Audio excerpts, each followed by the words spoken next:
اس کے بعد ایک حدیث سنا دیتا ہوں، صرف ایک حدیث پہ عمل کر لو، ساری دنیا بھی آپ کی، آخرت بھی آپ کی۔ میرے نبی نے فرمایا اربع من کن فیہ ما درہ ما فاتہ من الدنیا، 4 باتیں مجھ سے لے لو، دنیا بھی تمہاری، آخرت بھی تمہاری۔ صدق حدیث، ہمیشہ سچ بولنا، جھوٹ نہ بولنا، ہمیشہ سچ بولنا، جھوٹ نہ بولنا۔ حفظ امانت، کسی کو دھوکہ نہ دینا، کسی کو دھوکہ نہ دینا۔ سارے ایسے ترقی یافتہ ملکوں میں ہمارے انڈیا پاکستان کے نوجوان دھوکہ دیتے ہیں لڑکیوں کو، مقامیوں کو، کہ ان سے شادیاں کرتے ہیں، پیپر بنا لیں، پیپر بنتے ہیں پھر بھاگ جاتے ہیں۔ میرے نبی کو بدنام نہ کرو، میرے نبی کو شرمندہ نہ کرو۔ ایک واقعہ لکھا ہے احسان دانش نے کہ دہلی میں جب انگریز کا راج تھا تو ایک یہ جو پک پاکٹ والا سردار تھا، اس کے آگے چیلے تھے، تو اس کا ایک چیلا، ایک شاگرد صرف 2 روپے لے کر آیا شام کو، تو اس نے اس کو پٹائی کی کہ صرف 2 روپے۔ اس نے کہا استاد آج بہت موٹا مال کمایا تھا، آج ایک انگریز کی جیب کاٹی تھی، اس میں بڑے پیسے تھے، لیکن جب میں 4 قدم چلا تو مجھے خیال آیا کہ قیامت کے دن اگر عیسیٰ علیہ السلام نے میرے نبی کو گلہ دے دیا کہ آپ کے امتی نے میرے امتی کی جیب کاٹی تھی، تو مجھے ان کی وجہ سے، میری وجہ سے میرے نبی کو شرمندہ نہ ہونا پڑے، تو میں نے جا کر اس کو واپس کر دیے اور یہ 2 روپے اپنے دے کھسکا کے لائیں۔ تو وہ اس کا استاد بھی رونے لگا کہ بیٹا یہ 10 روپے تیرا آج کا انعام ہے، تو نے کمال کر دیا۔ تو میرے عزیزو، ایسا کام نہ کرو جس سے تمہارے نبی کو شرمندہ ہونا پڑے۔ یہاں رہتے ہو صحیح طریقے سے پیپر بناؤ، غلط طریقے سے پیپر مت بناؤ، ٹیکس چوری مت کرو، ٹیکس کی چوری کے لیے ہیلے بہانے جھوٹ مت کرو۔ مسلمان سچ بولتا ہے، جھوٹ نہیں بولتا، مسلمان دھوکہ نہیں دیتا، دیانتداری سے کام کرتا ہے۔ 4 ٹکے بچا کر کیا کر لو گے؟ جھوٹ تمہارے چہرے کی لعنت بن جائے گا، قیامت کے دن کی سیاہی بن جائے گا۔ اور میرے نبی نے فرمایا جو دھوکہ دیتا ہے وہ میری امت سے خارج ہو جائے، من غش فلیس منا، جو نماز نہیں پڑھتا میری امت سے خارج ہو گیا، یہ نہیں کہا۔ جو روزہ نہیں رکھتا میری امت سے نکل گیا، یہ نہیں کہا۔ جو دھوکہ دیتا ہے میری امت میں سے نکل گیا، میری امت میں سے نہیں ہے۔ تو یہاں رہنا ہے تو سچائی کے ساتھ رہو، دیانتداری کے ساتھ رہو۔ شادیاں کی ہیں تو پھر نبھاؤ، پھر اس سے نبھاؤ، پہ فراڈ نہ کرو۔ ایک دن آنے والا ہے تمہیں اللہ کے سامنے کھڑے ہونا ہے، تمہارے دھوکے فراڈ سارے کھول کے اللہ تعالیٰ الگ دکھا دے گا، اور اس دن شرمندگی ایسی ہوگی کہ کہیں چھپنے کی جگہ بھی نہیں ملے۔ تو اللہ کے واسطے ایسے مسلمان بنو کہ تمہارے ذریعے سے تمہارا اسلام چمکے، روشن ہو، یہاں کی حکومت تمہاری تعریف کرے۔ یہاں کی حکومت تمہیں کتنی مذہبی آزادی دے رکھی، کتنی آسانیاں دے رکھی ہیں، تو ان کے ساتھ چیٹنگ مت کرو، ان کو دھوکہ مت دو، ان کے ساتھ فراڈ مت کرو، ان کا ٹیکس نہ چوراؤ، ان کو پورا ٹیکس دو، جتنا وہ تمہارا بنتا ہے سارا دو، اللہ تمہیں یہ تمہارا صدقہ بنے گا۔ زکوٰۃ تو مسلمان کو دی جاتی ہے، یہاں تمہیں نظر نہیں آتا، اپنے پاکستان میں، انڈیا میں زکوٰۃ بھیجو، لیکن صدقات ان کالوں کو دو جو غربت کے مارے تمہارے گھروں میں کام کرتے ہیں، تمہارے پاس کام کرتے ہیں، ان کو صدقات دو، نفلی صدقات، ان کو جتنا دے سکتے ہو دو، یہ تمہارے ہمدرد بنیں گے، تم سے محبت کریں گے، تم سے تمہارے قریب آئیں گے، تمہارے احسان مند ہوں گے۔ مسلمان بخیل نہیں ہوتا، مسلمان سخی ہوتا ہے۔ تم ایسے جوڑ کے کیا کرو گے؟ قبر میں کتنے لے کے جاؤ گے؟ تو میرے نبی نے فرمایا ایک سچ بولو، ایک دھوکہ نہ دو۔ تیسرا فرمایا اخلاق اچھے کرو، حسن و خلیقت، اپنے اخلاق اچھے کرو۔ اور چوتھا فرمایا عفت فی طعمت، رزق حلال کمانا، حرام نہ کمانا۔ یہاں آ کے شراب کی دکان نہ کھول بیٹھنا کہ پیسے زیادہ بنتے ہیں، آگ لگا دو اس کمائی کو جس پہ تمہارا اللہ ناراض ہو اور اللہ کا رسول ناراض ہو۔ تمہارا ایک رینڈ جو حلال کا ہے تمہارے لاکھوں حرام کے رینڈ سے زیادہ اللہ کو محبوب اور پسند ہے، اور اس میں زیادہ برکت ہے۔ حرام کھا کے نہ کوئی سکھ کی نیند سوتا ہے، نہ سو سکتا ہے۔ اللہ کو بھولا کے نہ کسی نے چین پایا ہے، نہ پا سکتا ہے۔ یہ 4 باتیں آپ لے لیں، میں لے لیں، تو ہماری زندگی یہ بھی خوبصورت، وہ بھی خوبصورت۔ سچ بولنا،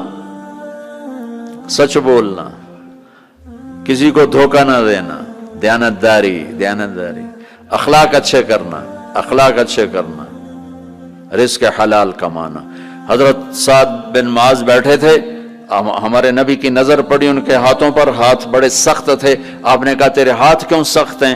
کہا جی بچوں کے لیے روٹی کماتا ہوں تو ہاتھ سخت ہو گئے۔ تو آپ نے ان کے ہاتھوں کو پکڑ کے بوسہ لیا ایسے اور فرمایا بچوں کو حلال کھلاتے جو ہاتھ ایسا ہو جاتا ہے اس پہ جہنم کی آگ حرام ہو جاتی۔ ہماری تو آپ کی کمائیوں میں سچ اور دیانتداری ہو تو اللہ کی قسم 24 گھنٹے نماز لکھی جائے گی. پانچ نمازیں نہیں لکھی جائیں گی، 24 گھنٹے کے سجدے لکھے جائیں گے. کام میں، جاب میں، شاپ میں، کاروبار میں، اپنی ملازمت میں اگر آپ سچائی اور دیانتداری والے ہو تو آپ کا ہر لمحہ خوبصورت ہے اور نماز اور بندگی ہے. اپنی فیملیز کے ساتھ رہتے ہو، ماں باپ ہیں، ان کی دعا لے لو، ان کی دعا لے لو. بیویاں ساتھ ہیں، ان کو عزت دو، احترام دو. گھر والوں کو حسن سلوک سے رکھنا یہ بہت بڑا ایمان ہے. میرے نبی نے فرمایا سب سے اعلیٰ درجے کا مسلمان وہ جو بیوی کے ساتھ اچھا سلوک کرتا. پھر آپ نے کہا میں اپنی بیویوں کے ساتھ سب سے اچھا سلوک کرتا. تو وہ ایک نوجوان میرے پاس آیا، کہنے لگا جی بیوی سے جھگڑا بہت ہوتا ہے تو مجھے کوئی تعویذ دے دو. میں نے کہا بیویوں پہ تعویذ چلتے ہی کوئی نہیں. کہنے لگا کیا کروں؟ میں نے کہا کہ طریقہ بتاتا ہوں. کہنے لگے بتائیں. میں نے کہا ہر دفعہ جب کھانے پہ بیٹھو 2-3 لقمے اپنے ہاتھ سے کھلا دیا کرو.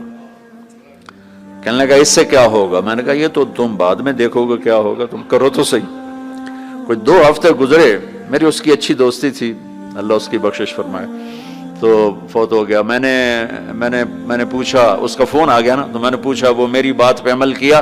کہنے لگا نہیں. میں نے کہا کیوں؟ کہنے لگا شرم آتی. میں نے کہا لڑتے ہوئے شرم نہیں آتی؟ بولا عورت بھی کوئی ذات ہے جس سے لڑا جائے. وہ غصے میں بھی آئے تو کمزور ہے، کمزور سے درگزر کرنا ہی انسانیت ہے. میرے نبی نے فرمایا شریف آدمی بیوی سے دب کے چلتا ہے اور کمینہ آدمی بیوی کو دبا کے چلتا ہے. تو میں کمینہ بن کے نہیں رہنا چاہتا، میں شریف بن کے رہنا چاہتا ہوں. یغلبہن اللئیم ویغلبن الکریم لأن اکون مغلوبا کریما احب علی من ان اکون لئیما غالبا. سبحان اللہ. کہ میں شرافت والا بننا چاہتا ہوں، کمینہ نہیں بننا چاہتا. میں نے کہا تمہیں لڑتے ہوئے شرم نہیں آتی؟ گاما پہلوان پنجاب والوں نے سنا ہوگا، بہت بڑا رستم تھا. وہ پارٹیشن کے بعد پاکستان آ گیا لاہور، تو سبزی لے رہا تھا تو بھاؤ تاؤ پہ کوئی ہو گیا جھگڑا، تو وہ دکاندار کے پاس گلاس، اس نے گلاس اٹھا کے مارا گامے کو، اس کے یہاں لگا، خون نکل آیا.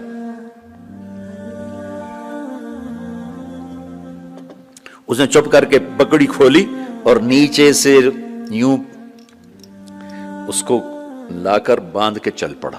تو لوگ انہوں نے اس کو پکڑ لیا، پہلوان جی اے ماڑا جا بندہ تو انہوں مار گیا، تُسے انہوں آکھی کچھ نہیں، تُسے تو پہلوان. کہنے لگا ماڑے نو مار دیا شرم آتی ہے. وہ کہنے لگا کمزور کو مارتے ہوئے شرم آتی. تو عورت پہ ہاتھ اٹھانا یا گالیاں دینا، اس کے ماں باپ کو گالیاں دینا، یہ تو جانوروں کا کام ہے، انسانوں کا کام تو نہیں ہے. میں نے کہا کر اور مجھے بتا. کوئی 2 گھنٹے بعد اس کا فون آیا کہ مولانا صاحب کمال ہو گیا. میں کیا ہوا؟ کہ میں نے اس کے منہ میں لقمہ ڈالا، وہ منہ تھے کھلے رہ گئے، منہ کھلے رہ گیا. مجھ سے کہنے لگی تو خود تو کر نہیں سکتا، کس نے تمہیں یہ سکھایا ہے؟ کس نے سکھایا؟